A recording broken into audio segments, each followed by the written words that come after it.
Rajkot fire વિભાગ હવે વધુ આધુનિક બન્યું છે। ફાયર વિભાગમાં વધુ 5 ફાયર ટ્રકનો સમાવેશ કરવામાં આવ્યો છે। 4.98 કરોડના ખર્ચે તૈયાર કરવામાં આવેલા ફાયર ટ્રક 1 મિનિટમાં 3000 લીટર પાણીનો મારો ચલાવવાની ક્ષમતા ધરાવે છે। આ ફાયર ટ્રક રાજકોટ શહેર સહિત આસપાસના ઔદ્યોગિક વિસ્તારોમાં પણ ઉપયોગી સાબિત થશે।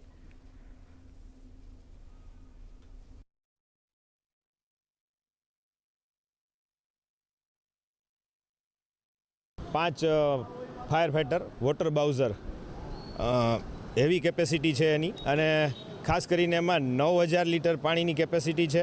सेंट्रीफ्यूगल पंप है अने पर मिनिट एनी केपेसिटी 3000 लीटर पानीनो फ्लो आउटपुट एनु सारू है।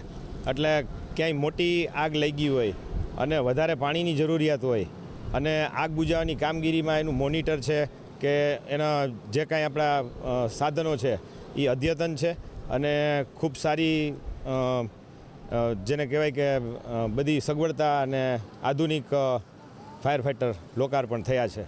જ્યાં પણ આગ લાગી હોય તો નાની શેરીઓમાં પણ આ નાના ફાયર ફાઇટરો હોવાથી અને ત્યાં જઈ શકે છે અને વધારે જાનહાનિ ન થાય એના માટે થઈને ઝડપથી દોડી શકે છે। 5 હોવાથી અન્ય એક જગ્યાએથી વિશેષ 2-3 જગ્યાએ જો લાગેલી આગ હોય તો ઝડપથી આ કામગીરી થઈ શકે।